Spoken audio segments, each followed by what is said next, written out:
Shalom, twongeye kubakira mu izina ry'umwami wacu Yesu Kristo. Murakoze yuko muri kumwe nanone natwe muri uyu mwanya tugiye kuganira ijambo ryiza ry'Imana. Turi mu kwezi ko kuramya Imana. Ubu ndifuza kuganira amagambo y'Imana yo kuvuga ngo igitambo cyangwa kuramya gushimwa ni ukuhe. Tuzaganira inyigisho zigera muri 4 zijyanye nabyo, ariko ndifuza yuko uyu mwanya tuganira ijambo ry'Imana turi busome mu gitabo cy'Abaroma igice cya 12 umurongo wa 1 n'uwa 2. Ndaza nanone gusoma Abakorinto ba 2 igice cya 3 umurongo wa 18. Bibiliya iravuga ngo nuko bene data ndabinginga kubw'imbabazi z'Imana ngo mutange imibiri yanyu ibi bitambo bizima byera bishimwa n'Imana, ariko kuyikorera kwanyu gukwiriye. Kandi ntimwishushanye n'ab'iki gihe, ahubwo muhinduke rwose mugize imitima mishya, kugira ngo mumenye neza iby'Imana ishaka ari byo byiza bishimwa kandi bitunganye rwose. Ndasoma no mu Abakorinto ba 2 igice cya 3 umurongo wa 18, ngo ariko twebwe twese ubwo tureba ubwiza bw'umwami tubureba nko mu ndorerwamo mu maso hacu hadatwikiriye, duhindurirwa gusa nawe, tugahabwa ubwiza buruta ubundi kuba bwiza nk'ubw'umwami w'umwuka. Amen.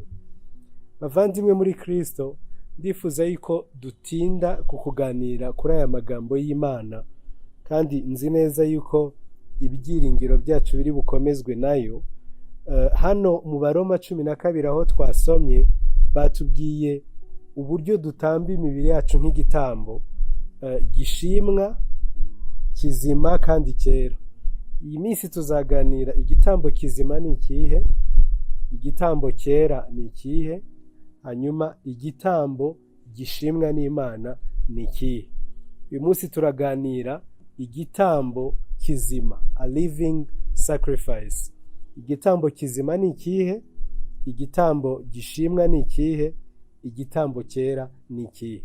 Uyu munsi reka dutinde ku gitambo kizima gusa, aba ariho tujya muri uyu mwanya. Uyu mukozi w'Imana Paulo ariho arandika aya magambo yatangije ijambo ngo nuko bene data. Iyo umuntu avuze ngo nuko cyangwa mu cyongereza therefore, ni ukuvuga ngo hari ibyo aba yabanje kuvuga, yarangiza agahita akomeza ati nuko rero bene data ndabinginga kubw'imbabazi z'Imana. Hari ibyo yari yarabanje kuvuga kuva mu Baroma igice cya 1 kugeza ku Baroma igice cya 11. Byose agiye kubikora mu mbumbe avuga ngo kubw'imbabazi z'Imana. Ntabwo yari abinginze avuga ngo ndabinginga kubw'imbabazi z'Imana, si expression nshaje. Aravuga ngo ahubwo nuko kubw'imbabazi z'Imana navuze kuva mu Baroma ba 2 kugeza mu Baroma 11. Iki gitabo ni igitabo kidasanzwe cy'ingenzi, ndetse reka mvuge ngo ku bantu baba protestant ibyiringiro byacu birimo ahangaha, abizera Kristo, yuko kwizera kwacu kudashingiye ku mirimo, ku byo dukora, ku migenzereze yacu. Kwizera kwacu gushingiye ku cyo Kristo yakoze. Mu Baroma kuva mu gice cya 1 kugeza mu gice cya 11 bavuga icya mbere uko umuntu yaguye, yacitse intege, cyangwa the fall of a man. Mu Baroma 3 Bibiliya iravuga ngo bose baracumuye ntibashikira ubwiza bw'Imana, ariko bakaza kuvuga gahunda yo gucungurwa no gutsindishirizwa kugeza ubwo twakira Yesu umwami n'umukiza. Gutsindishirizwa n'igikorwa Kristo yakoze. Ubundi ijambo justification bishatse kuvuga justice as if you didn't do nothing. Mu yandi magambo ni ubutabera busa nkaho nta cyaha wakoze. Urazi kujya mu rukiko wishe umuntu, barangiza bakakubwira ngo warababariwe, urababariwe, kandi uzi yuko wabikoze, ukababarirwa nkaho utigeze gukora icyo cyaha bakubwira. Hano Paulo abamaze kuvuga kuva mu Baroma ba 2 kugeza ku Baroma igice cya 11 avuga ibyo Kristo yakoze. Hanyuma ngira ngo mu kubyibaza no mu kubitekereza aravuga ngo noneho I need also nkeneye kuba ikindi kiri pratique, ikintu abarokore none se niba twaracunguwe, niba twarababariwe, niba twarejejwe n'amaraso ya Kristo, niba twarahindutse abana b'Imana, niba twaratsindishirijwe, niki umuntu Kristo wizeye Kristo nk'umwami n'umukiza agomba gukora? Mbese azicara gutya? Niki gikorwa wagomba gukora? Aha atangira noneho ashaka kuvuga nk'ubuzima bwa gikristo mu buryo bwa gikristo cyangwa mu buryo pratique. Aravuga noneho mutambe imibiri yanyu ibi bitambo bizima byera bishimwa n'Imana. Igikorwa umurokore agomba gukora, umukristo, ni ugutamba umubiri we ukaba igitambo gishimwa n'Imana. Now reka nkomereza ahangaha uburyo tureponda cyangwa uburyo twishimira twakira icyo Kristo yakoze nk'abantu bizeye Imana. Ubwo buryo ni ubu bumwe, ni ugutamba imibiri yacu, ni ukurekura ubuzima bwacu, ni ugutamba ubuzima bwacu kugira ngo bube igitambo cyera gishimwa n'Imana. Nibwo buryo bwonyine, nta gikorwa cyo gukora. Reka nongereho ikindi, Bibiliya iravuga ngo mutambe imibiri yanyu nk'igitambo gishimwa. Hano Pawulo akoresheje imvugo yo mu isezerano rya kera. Dore uko yabigenje, yaravuze ngo uyu mubiri wanyu uhinduke nk'igitambo batambiraga Imana, hanyuma icyo gitambo kikaba igitambo cyoswa, umuhumuro wayo ukanezeza Imana, Imana ikababarira ibyaha. Igitekerezo Pawulo ariho aravuga, atangiye gukoresha imvugo yo mu isezerano rya kera. Umukristo aje nk'umutambyi, ariko nanone aje nk'igitambo. Aje atamba umubiri we, arizanye we nk'umutambyi, atambye umubiri we nk'igitambo cyera gishimwa n'Imana. Agize gutya, arekuye ubuzima bwe, abushyize ku gicaniro, aravuga ngo nje kubutamba. Iyi mvugo ni imvugo igaragaza uburyo turi abatambyi ariko turi n'igitambo. Nta kindi gitambo dutamba usibye imibiri yacu. Ikindi nshaka kugira ngo mwumve mbere yuko nza kuvuga icyo bisobanura kuba igitambo, nuko mu isezerano rya kera batambaga igitambo cyamaze gupfa. Bagishiraga ku gicaniro, bakakibaga, cyapfa akaba ari bwo bacyosa cyangwa bagitamba. Ariko Bibiliya iratubwiye ngo tugomba kwitanga nk'ibitambo bizima. Turi ibitambo bikiriho, bitapfuye, ahubwo bizima. Ubuzima bwacu bugomba kuza mu buryo buri consciencieux, bubishaka, bubitekerezaho, bwabigambiriye gutamba ubuzima bwacu. Bibiliya iravuga ngo niko kuyikorera gukwiriye. Mu zindi Bibiliya z'icyongereza, Bibiliya ituvuga ngo niko kuyiramya gukwiriye. Kuramya twabihinduye nk'igikorwa cyo kuririmba, igikorwa cy'indirimbo, ndetse hari indirimbo zimwe zitwa izo kuramya, hakabaho n'indirimbo zitwa izo guhimbaza. Ariko ziriya ndirimbo ntabwo ari ukuramya. Kuramya ntabwo ari ritme y'indirimbo. Kuramya ni igikorwa kiriho kirakorwa. Mu yandi magambo, nshobora kutaririmba ariko nkaramya. Nkaramya gute? Ntamba umubiri wanjye nk'igitambo kizima gishimwa kandi cyera imbere y'Uwiteka. Icyo gitambo nicyo gitambo Imana yishimira. Ndagira ngo ahangaha tubyumve, witekereze nk'igitambo, ya ntama bazanaga cyangwa cya kimasa cyangwa za ntungura bazanaga bakazishyira ku gicaniro. Niryo niryo shusho ry'igitambo. Hanyuma dusubize ikibazo kigira gute? Ni gute cyangwa bivuze iki kuba igitambo kizima? Ikibazo nifuza yuko twisubiza cyangwa dusubiza muri iyi nyigisho ni iki ngiki: ni gute duhinduka igitambo kizima. Icyambere nshaka kuvuga, kugira ngo uhinduke igitambo kizima ugomba kugira inyifato y'igitambo cyangwa inyifato y'umutima y'igitambo, attitude, a sacrificial attitude, inyifato y'umutima y'igitambo. Amen. Nkuko Pawulo yakomeje kubivuga, ntabwo tugomba kubaho ubuzima buri independent. Uwaducunguye duhita duhindura ubuzima bwose tukabumwegurira bwose hatavuyemo na kimwe. Ni ukuvuga ngo ibitekerezo, amarangamutima, ibyiyumvo, ubushake, umubiri wacu, ubuzima bwacu bwose tubuzana ku gitambo, tukahinduka igitambo kizima. Wenda reka mvuge iki kintu, Abakristo nicyo gitambo kijya kibasha kwikura ku gicaniro. Rimwe na rimwe bahunga igicaniro bakiruka, nanone kandi bajya banazimya igicaniro ubwacyo.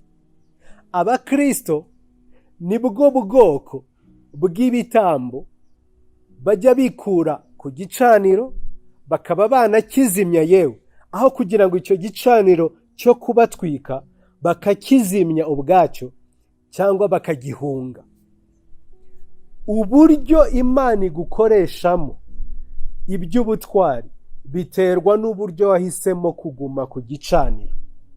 Uburyo Imana iguha imigisha yayo, kuko twahawe imigisha yose y'uburyo bwose muri Kristo Yesu, ariko uburyo tuyakira mu buryo bufatika biterwa n'uburyo twatinze ku gicaniro tukemera ubuzima bwacu bugakongorwa n'igicaniro, bugakongorwa n'ubuzima bw'igicaniro, bugakongorwa n'umuriro uva ku gicaniro. Ni ryari twanga kuguma ku gicaniro? Ni igihe rimwe na rimwe duhitamo kudakurikira igihe cy'Imana, kudakurikira igihe Imana iba yaragennye. Reka mvuge nk'uku, urugero ruto nabaha. Ubundi ni ryari twivana ku gicaniro?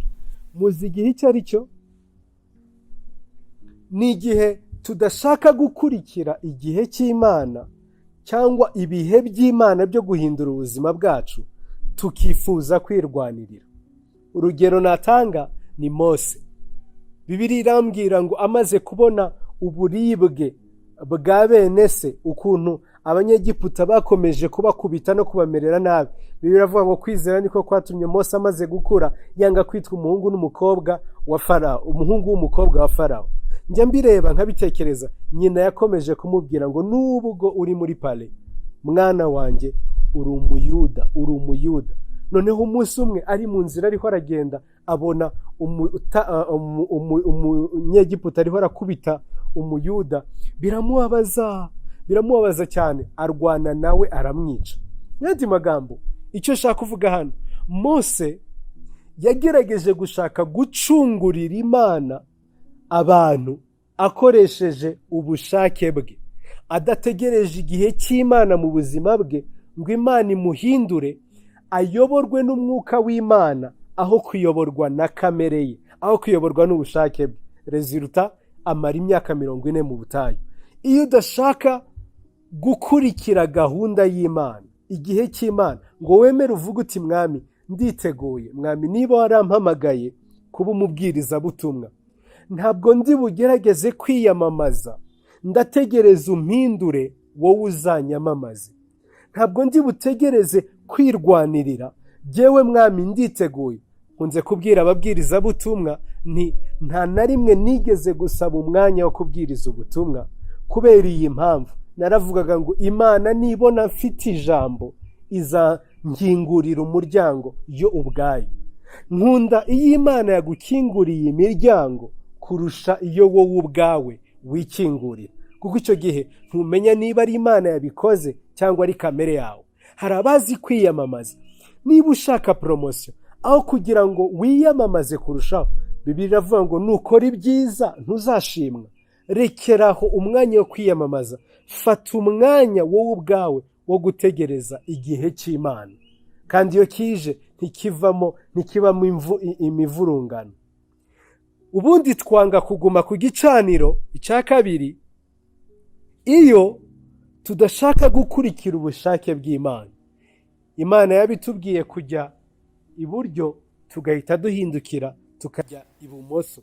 Urugero rwa Yona we Imana yamubwiye guhanura, imubwiye guhanurira ab'Ininiwe. Icyo yakoze, yagiye mu nzira itandukanye. Bene abo Imana dore uko ijya ibagenza. Urufi rujya rubamira, urufi rw'ubuzima rukabahindukiza, rukabashyira neza aho Imana ishaka yuko baba. Bamwe Imana ijya ikoresha ibihe bigoranye ikabasunikira gusubira mu bushake bw'Imana, kuko Imana izi yuko inzira uri urakomeza kujyamo iyo ubwayo ari iyo kukwica, ikakugarura. Abandi nabo bajya banga kuguma ku gicaniro kubera kuzimya ijwi ry'umwuka wera cyangwa umuriro w'umwuka wera mu buzima bwabo. Kananga urugero rw'umugabo ukomeza kunsetsa. Umugabo Pawulo yavuze muri Timoteyo wa 2 igice cya 4:10 witwa Dema. Bibiliya iravuga ngo Dema yarasize ngo kubera ko akunze iby'iki gihe. Uyu mugabo aransetsa, kambabwira ukuntu ajya asetswa. Muri Filemoni igice cya 1 Pawulo amuvuga neza, aravuga ngo Luka arabatasha, nako akavuga ngo ariho aravuga abantu batasha, akavuga ngo ndetse na Dema, akavuga ngo abo dusangiye umurimo, akavuga amazina y'abantu ngo na Dema abo dusangiye umurimo. Mu yandi magambo, Dema yari afite kapasite yo kuba nka Timoteyo akazaba bishop wa Efeso, yari afite kapasite yo kuzaba nk'aba Apollo, yari afite kapasite yo kumubwiriza butumwa udasanzwe, ndetse n'umukozi w'Imana niyo yaba ari mu bucuruzi ndetse ahandi. Ngo ariko ngo kubwo gukunda iby'iki gihe ntabwo yakunze amafaranga, ntabwo yakurikiye deal, ahubwo yakunze cosmos. Nkuko bivuga ngo ntimwishushanye n'ab'iki gihe, yakunze uko ab'iki gihe babaho, kugendera mu byaha, kugendera mu nzira zipfuye. Aravuga ati you know what, this is what I'm going to do. Ngiye gusiga Pawulo. Mwumve, muri Filemoni aba yitwa uwo dusangiye umurimo cyangwa umukozi w'Imana.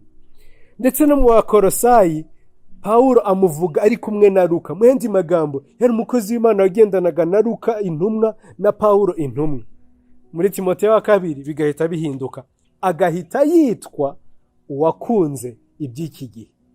Rimwe na rimwe tuzimya umuriro w'umwuka w'Imana mu buzima bwacu kubwo gukunda iby'iki gihe, kubaho nk'uko ab'isi babaho. Uko siko kuramya gukwiriye Imana yishimira.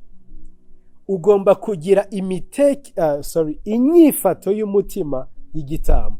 Ugomba kugira inyifato y'umutima y'igitambo. Impamvu nuko igihe cyose ukoze ugize inyifato y'umutima w'igitambo, ubu bwiye Imana ngo nditeguye mwami, ohereza umuriro wawe, ntabwo ndi buve kuri iki gicaniro, ndemera mbi igitambo kizima, mpfe numva, ariko icampa ubuzima bwanjye bukaguhumurira uri mu gihugu cyo mu ijuru. Icya kabiri nuko ugomba kugira imitekerereze y'igitambo. Ugomba kugira gutekereza nk'uko igitambo. Ndiyo ndareba ukuntu igitambo cyatekerezaga. Igitambo ntabwo cyabagaho kivuga ngo ngomba gukora ubushake bwanjye. Iyo babaga bariho baragaburira intama ziri mu rwuri, igitekerezo cyari ukuvuga ngo jyewe hazagera igihe bantambe. Sinzi niba muriho murabyumva. Ugomba gutekereza nk'igitambo, kuko birivuze ngo ntimwishushanye n'ab'iki gihe, ahubwo mugire umutima cyangwa mugire ibitekerezo bishya. ahubwo muhinduke rwose mugize imitima mishya. Imitima mishya, mu cyongereza imitekerereze mishya cyangwa a new mind. Bavandimwe, ubundi umwuka w'umuntu usa na Kristo. Bibiliya iravuga ngo icyakora bamwizeye bose yabahaye ubushobozi bwo kuba abana b'Imana. Ukizwa, umwuka wawe wahise usa na Kristo. Iyo Imana irebye umwuka wawe ihita ibona usa rwose na Kristo. Ni igiki kigomba guhinduka? Ni ibitekerezo byawe kugira ngo byakire mesaje iva mu mwuka. Umwuka wawe uganira n'Imana, ariko ibitekerezo byawe iyo bitarahinduka bituma n'umubiri wawe udakoreshwa n'Imana. Umwuka wawe, umubiri wawe, reka mvuge ngo ni ibice bitatu bitandukanye. Ubundi umwuka, ubugingo n'umubiri, dore uko bimeze kugira ngo ubashe gusobanukirwa imitekerereze y'igitambo. Umwuka, ubugingo n'umubiri bimeze nk'ikigo cy'amashanyarazi, imigozi izana umuriro iwawe, insinga zizana umuriro iwawe, noneho n'itara rimurika iyo ryahawe amashanyarazi. Kadufate ko ikigo cy'amashanyarazi ari umwuka wawe, aho Imana ishyira imigisha yose tubonera muri Kristo Yesu. Zaba imbaraga z'Imana, byaba ibyiringiro, amahoro, kwizera se, byaba ari urukundo tubonera muri Kristo Yesu. Ibyo byose, izo mbabazi zose zigwiriye z'ubumana ziba ziri mu mwuka wawe. Ijuru ribiha umwuka wawe nk'uko amashanyarazi aba ari mu kigo cy'amashanyarazi. Noneho hakabaho imigozi. Iyo migozi niyo mitekerereze yawe, niko gutekereza kwawe cyangwa ubugingo bwawe. Hanyuma ririya tara ni umubiri wawe, kugira ngo umuntu akoreshwe ibitangaza, kugira ngo umuntu agaragare afite imigisha yose tubonera muri Kristo Yesu mu buryo bufatika. Dore icyo bisaba yuko ikigo cy'amashanyarazi kiba cacishije umuriro mu mugozi, uwo mugozi ukaza, hanyuma umubiri ari ryo ryatara, tugahita duhinduka umucyo umurikira abantu bose, cyangwa umunyu uryohera isi. Icyo nshaka kubwira ni iki ngiki: umwuka wawe uba wakiriye biva mu ijuru, kuko wahindutse icyaremwe gishya, uri umwana w'Imana. Ikibazo kiri hehe? Ikibazo kiri mu bugingo bwawe, kiri mu mitekerereze yawe. Niyo mpamvu Pawulo avuga ngo icyo umukozi w'Imana, umukristo, agomba gukora ni uguhinduka agize imitekerereze mishya, agize umutima mushya mu Kinyarwanda. Ibitekerezo bishya nibyo bituma ibiva mu mwuka byakirwa n'ubugingo ndetse bikakirwa n'umubiri, umubiri ukabisakaza. Impamvu umwuka wawe ukingiranye nuko ibitekerezo byawe bigifunze, bitarahindurwa. Bisaba yuko ibitekerezo byawe bikinguka, bigahindurwa n'ijambo ry'Imana, kugira ngo umwuka wawe utangire ukinguke, uhe ubugingo buhereza umubiri, ubeho ubuzima bushya muri Kristo Yesu. Nizere yuko aya magambo tuyumvise. Hari abenshi ndetse batinye kuzura umwuka wera, kuko bari bazi yuko ibitekerezo bitagira icyo bikora, biba byabaye aliene, biba byapfuye. Ntabwo umwuka w'Imana ujya ukoresha ibitekerezo biri aliene. Umwuka w'Imana ukoresha ibitekerezo byahinduwe. Mu Byakozwe n'Intumwa 2:15 Petero abivuga neza, ariho aravuga ngo aba bagabo ntabwo basinze. Ntabwo umwuka ujya ukoresha abantu basinze. Muzi impamvu? Nuko umuntu wasinze aba atagitekereza mu buryo bukwiriye. Umuntu wasinze ashobora kwikoreraho umwanda, umuntu wasinze ashobora kwitura hasi, umuntu wasinze ntabwo abasha kwikontorora ubwe. Ariko umwuka w'Imana iyo yatujeho, tukabatizwa mu mwuka wera, n'ikimenyetso cyo kuvuga ku ndimi. Ntabwo bivuga ngo ibitekerezo birazima, tuba tuzi icyo turiho turatekereza, ndetse twumva icyo Imana itubwira mu bitekerezo, ndetse tumenya ibiriho biraba. Haleluya! Niyo mpamvu ni kenshi abarokore batigeze gutinda ku bitekerezo byabo, bigibwira ngo ibitekerezo byabo si iby'ingenzi. Umukozi w'Imana, umukristo, agomba gutekereza, guhindura imitekerereze, bikaba bizinesi ye kugira gutekereza nk'ukwa Kristo. Haleluya! Rero dutamba ubuzima bwacu dutanga imitekerereze yacu. Uko imibiri yacu ihinduka igitambo kizima iyo imitekerereze yacu imaze kuba imitekerereze nk'iya Kristo. Ikindi, urugero umuntu yiha Imana ruterwa n'urugero umuntu yamenyemo Imana. Uko urushaho kugira imitekerereze misha nk'iya Kristo Yesu, ni nako wiha Imana kuba igitambo kizima cyera gishimwa n'Imana. Uko turushaho kuyiha niko duhinduka.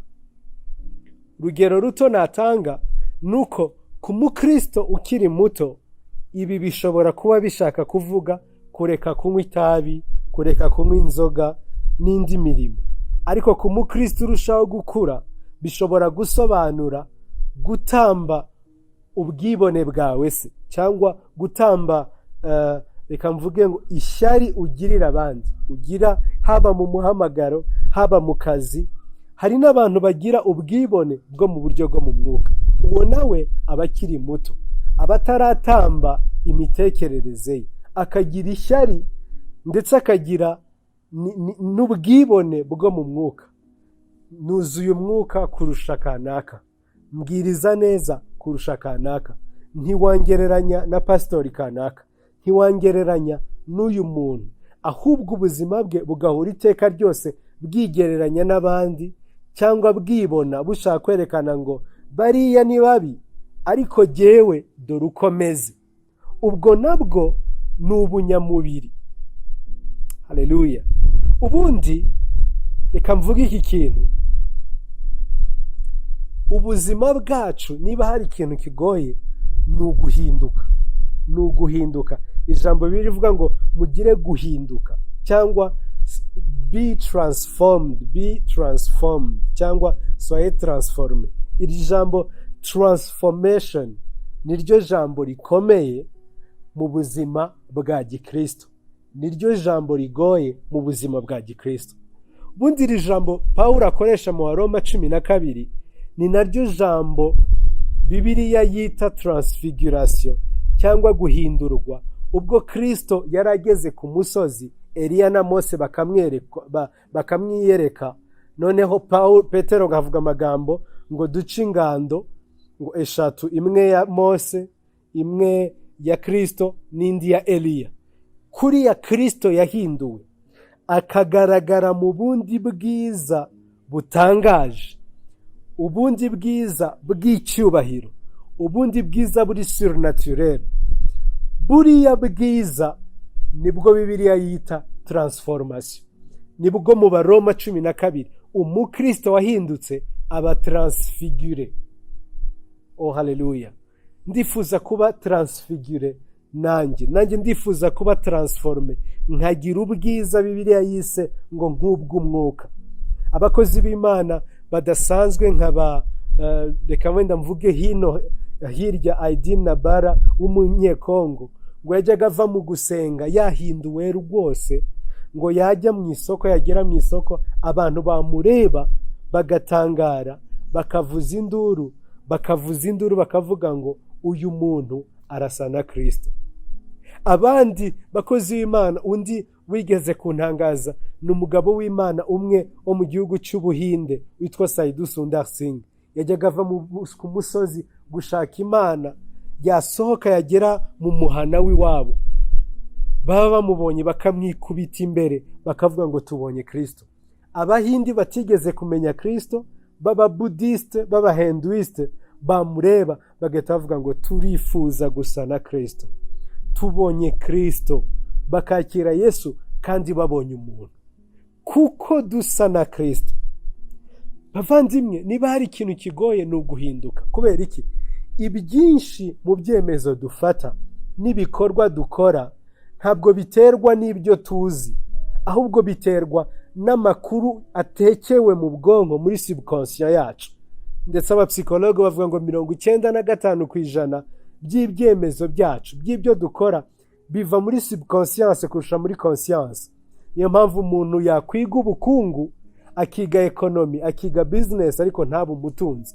Ibyo yize ntibifite aho bihuriye na subconscious, n'igice cy'ubwonko kimudikta gukora 95% by'ibyo akora. Ni gute umuntu ashobora guhinduka? Ko byinshi mu byaha yewe nawe dukora ntituba twanabitekerejeho. Byinshi muri expression za kamere, uko kamere yacu isohoka, byinshi ntituba twanabyibwiye. Ako kanya biba nk'ubuzima busanzwe.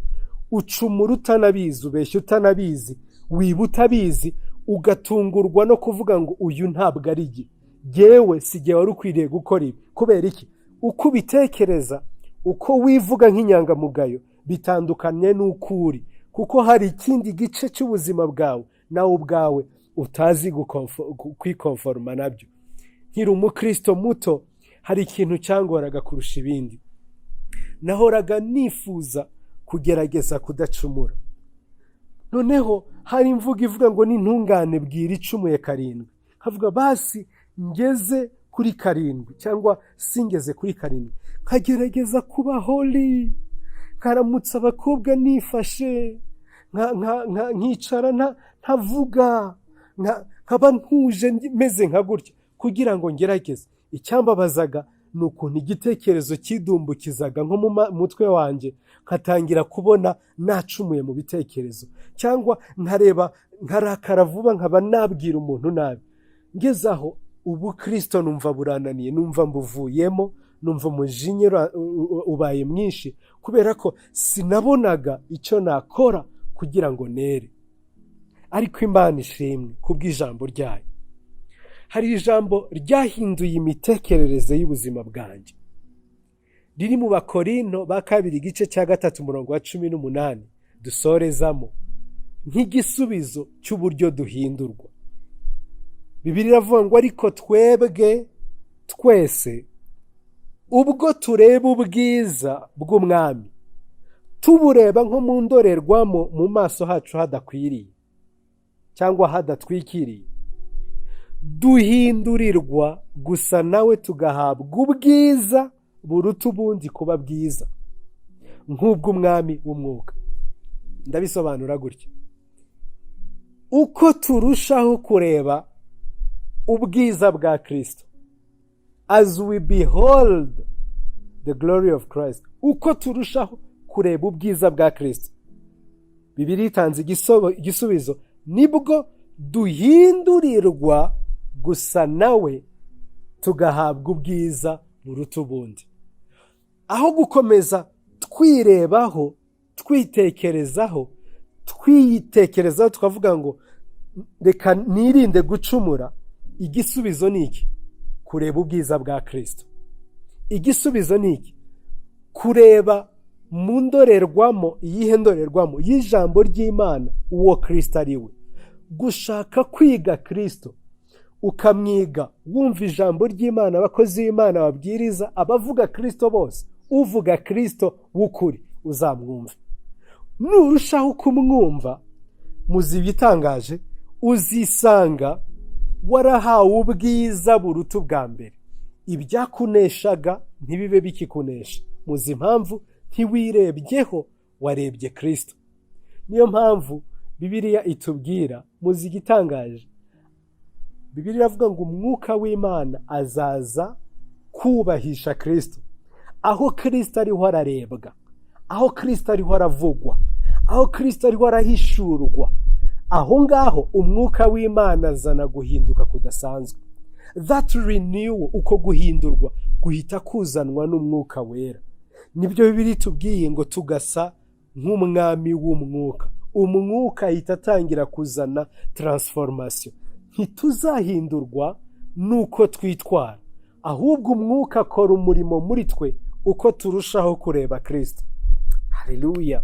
Niba hari ikintu kiryoshye nukumva yuko akazi kanje no kurushaho kureba Kristo, no kurushaho kumushaka mu byanditswe byera, no kurushaho kumumenya.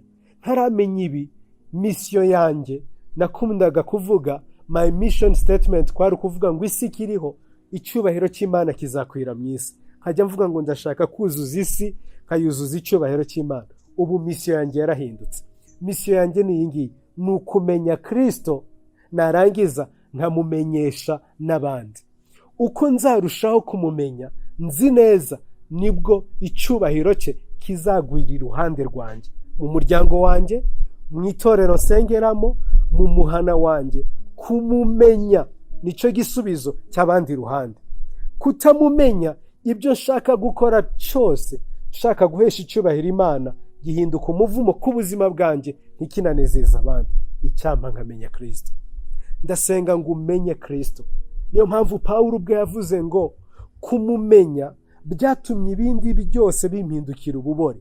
Ndifuza kumumenya, mumenye ubutunzi bw'ubwiza bwe, mumenye. Pawulo yarazi ubwenge.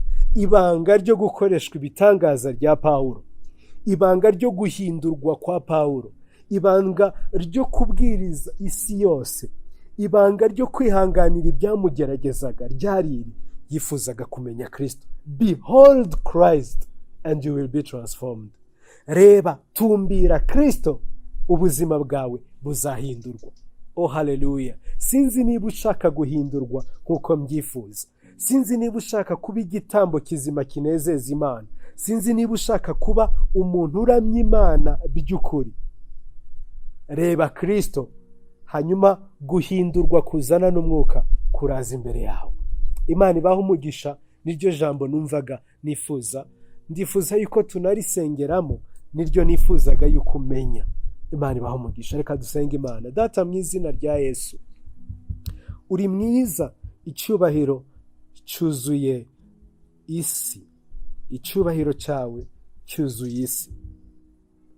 Tugushimiye umurimo waduhaye, ari wo kumenya Kristo. Ndasenga ngo Mwami, imitekerereze yanjye n'imitekerereze ya buri wese uri bunyumve ihindurwe na Kristo. Yakire Kristo, ivugururwe na Kristo. Uyu muvandimwe ahindurwe rwose na Kristo. Ubuzima bwe butangire gutekereza Kristo. Ubu tugisenga kugirirwa neza n'imbabazi byawe bigendagenda mu buzima bwe. Ndagushimiye kuri Imana yumva gusenga. Ndagushimiye ko ufata itangiriro kandi ukamenya iherezo. Nawe icyubahiro kikugarukire ubu n'iteka ryose, mu izina rya Yesu Kristo. Amen.